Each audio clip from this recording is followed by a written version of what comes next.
Well, some argue that the growing rise of fundamentalism in places like Pakistan has prompted a backlash against Muslims in other parts of the world. The latest example appears to centre on a small community on the outskirts of the Australian capital, Sydney. Residents there are protesting the planned construction of an Islamic school. They argue it could change the character of their community. Our correspondent Nick Bryant reports from Sydney on what has become an increasingly hostile and race-charged controversy. That is what we want to happen. That is what tonight was for. In the once tranquil town of Camdem, New South Wales, over 1,000 local residents have gathered for a boisterous open-air meeting. In 1983, in the streets of London, a parade by Muslims chanted incessantly, "If we can take London, we can take the world. Don't let them take Camden."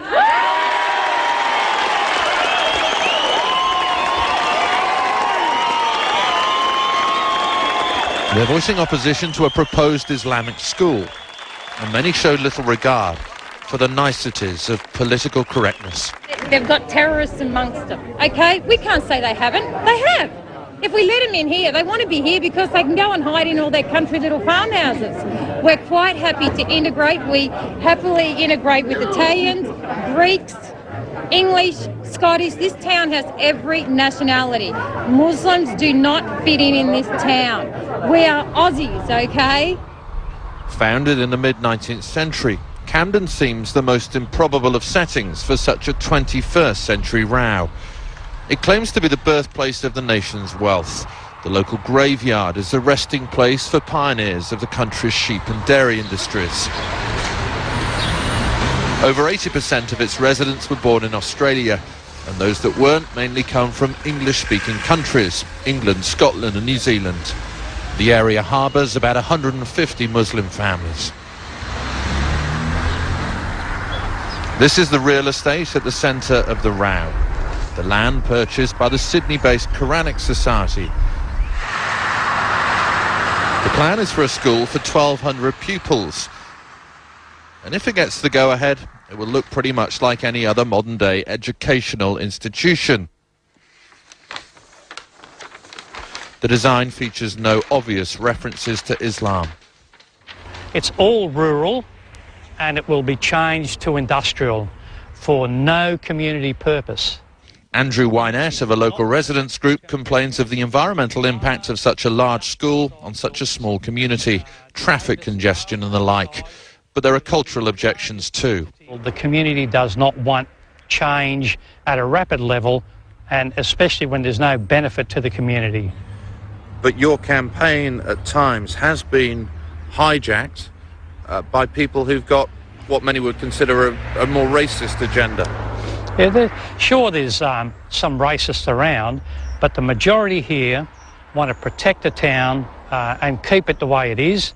And this town has fought overdevelopment for at least 100 years, and that's why it is the town it is today, and that's why people will continue to fight all overdevelopment. Well, look, with all these, there's 12 volumes, and it works out to be about 3,200 submissions in relation to the application for the Islamic school. And how many are for and how many against? Oh, roughly, probably around 3,100 are against the application, and that leaves about 100 in support of the application. At the Mayor's office, ring binders full of submissions from the public, the overwhelming majority against the school. But Chris Patterson has decided to adopt a neutral stance. From Council's perspective, this is not a nationalistic issue, it's not a religious issue, it's a planning issue, it's a development application for a school, and it will be assessed on those merits. And look, we have had external groups trying to make it more than it is, but Council has been very, very clear on our role in the process. Since this is a town with so few Muslim children, most of the pupils will be bussed in from Sydney, a journey that takes about an hour each way. That's likely to count against the application when Camden Council makes its decision. It's a question we wanted to put to the Quranic Society, but it's maintaining its public silence. But its argument is straightforward enough, that Australian parents have the right to educate Australian children wherever they like, and whatever their race or religion.